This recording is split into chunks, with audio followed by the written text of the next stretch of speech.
Thank you, Mr. Chairman. On June 8th,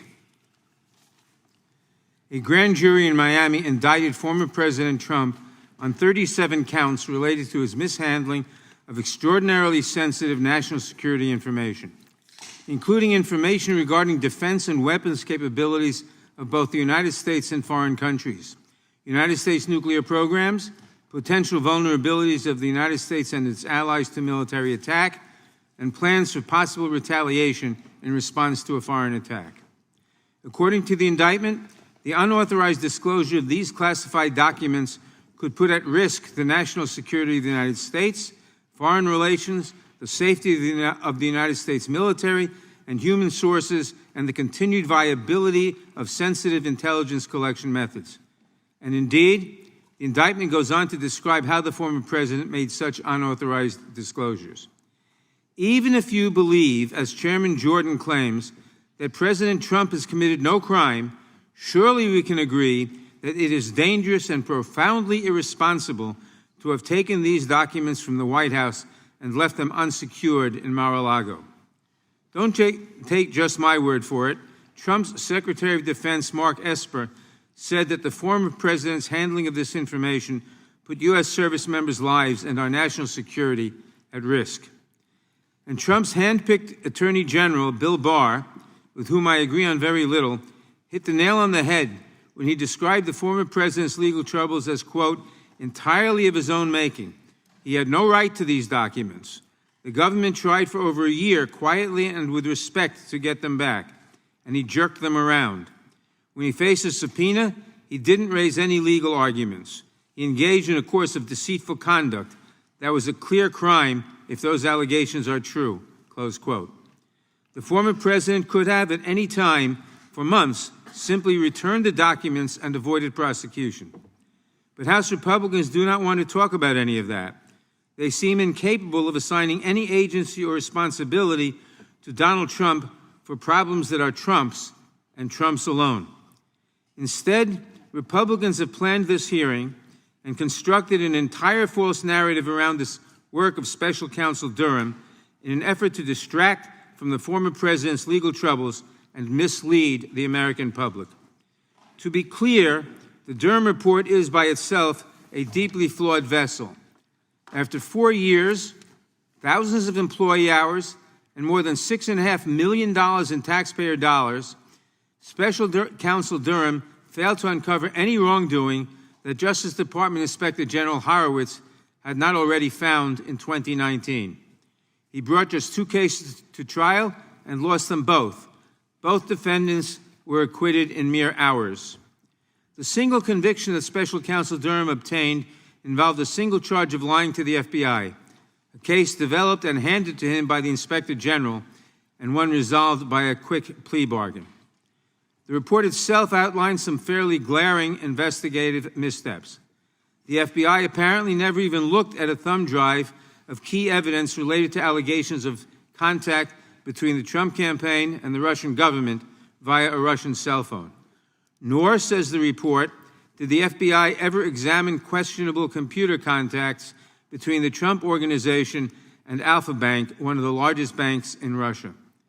The report also fails to recommend a single remedial measure that the Justice Department or the FBI might take to address certain process-related concerns, largely because DOJ and FBI have already implemented the changes recommended by the Inspector General 3.5 years ago.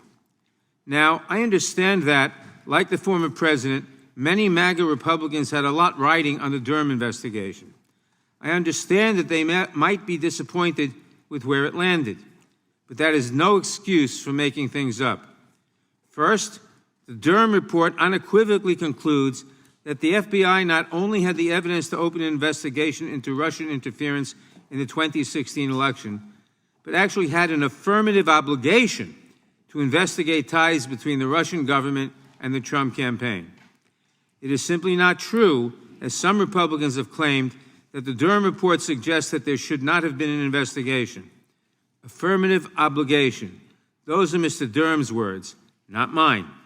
Second, the Durham report shows that the FBI began its investigation when an aide to the Trump campaign disclosed in May 2016 that the campaign knew that Russia had thousands of emails that would embarrass Hillary Clinton.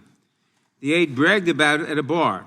An Australian diplomat who overheard the remark reported it, and the investigation began.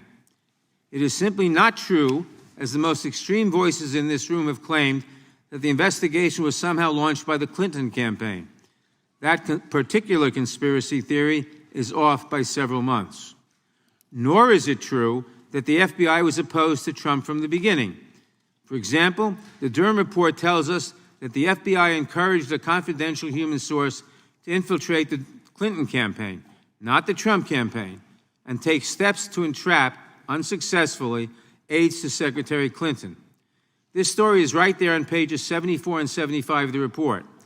I suspect we won't hear a word about it from House Republicans today because it does not fit the MAGA narrative. Finally, nothing in the Durham report disputes the central findings of Special Counsel Robert Mueller. Namely, Russia interfered in the 2016 election. It did so to help Donald Trump, and the Trump campaign welcomed this interference. This last point is important because it tells us how Mr. Durham became special counsel in the first place, and it goes to the heart of the fully false narrative of MAGA victimhood. From the day that Special Counsel Mueller began his work, Donald Trump and his political allies have railed against an imagined conspiracy against the former president. The Russia investigation was a setup. It was a witch hunt. Obama did it. We need to investigate the investigators. Then came the Mueller report. The Mueller report was delivered to Attorney General Barr on Friday, March 22, 2019. The next Monday, Mr. Durham was in Barr's office. A week later, a colleague emailed Mr. Durham to ask about, quote, the project that Durham and Barr were working on. While we on this committee were fighting to get access to the Mueller report, Mr. Durham was already working on an investigation to undercut its central findings. A few weeks later, the Trump administration announced Mr. Durham's investigation into the investigators. And by August 2019, Mr. Durham and Attorney General Barr were on a plane to Europe, jointly hunting down non-existent evidence of Donald Trump's deep state conspiracy theories. If the duo ever found evidence proving that Donald Trump was right all along, that evidence certainly never made it into the Durham report. It has been alleged, however, that they found evidence implicating the former president in certain financial crimes during their trip. Incidentally, that information, too, is missing from Mr. Durham's final pages. When he could not give Donald Trump evidence of a deep state conspiracy, Mr. Durham gave him the next best thing, a public narrative with Hillary Clinton as the villain. Over the ensuing years, Mr. Durham constructed a flimsy story built on shaky inferences and dog whistles to far-right conspiracy theorists. Although he lost both times, he took a case to trial. By prolonging his investigation, Durham was able to keep Donald Trump's talking points in the news long after Trump left office. With a loose approach to DOJ norms, protecting the reputation of the agency, and a cavalier disregard for the privacy and reputational rights of others, Mr. Durham's investigation operated as headline generator for MAGA Republicans. Less than half a year into his 4-year investigation, Mr. Durham publicly disputed Inspector General Horowitz's conclusion that the FBI was warranted in opening a full investigation, in violation of DOJ rules protecting investigations from appearances of political bias. Mr. Durham similarly flouted guidelines designed to protect third parties from reputational injury when he used his 2 indictments to accuse the Clinton campaign of a vast conspiracy to tie Trump to Russia. But at the end of the day, Mr. Durham never found what he was looking for. He cannot dispute a single conclusion in the Mueller report. He cannot prove a magnificent deep state conspiracy. And he cannot say that the FBI investigation into the Trump campaign's many ties to Russia never should have happened. And again, I can see why this would be disappointing to some. But instead of owning up to his failure, the Durham report doubles down on theories that lost spectacularly before 2 unanimous juries. The report also references classified material that has been called likely disinformation to lay out a series of accusations against the former president's perceived enemies. By presenting his so-called findings in this way, swiping a Republican boogeyman and hiding inconvenient truths in footnotes, the Durham report gives Donald Trump one last talking point. It did not have to be this way. It may be hard to remember, but at the outset of the Durham investigation, Mr. Durham was a well-respected career prosecutor with a solid reputation. The Attorney General is supposed to appoint a special counsel to prevent the appearance of politicization in a criminal investigation. Mr. Durham could well have lived up to that expectation. Instead, what we got was a political exercise that operated with ethical ambiguity and existed to perpetuate Donald Trump's unfounded claims.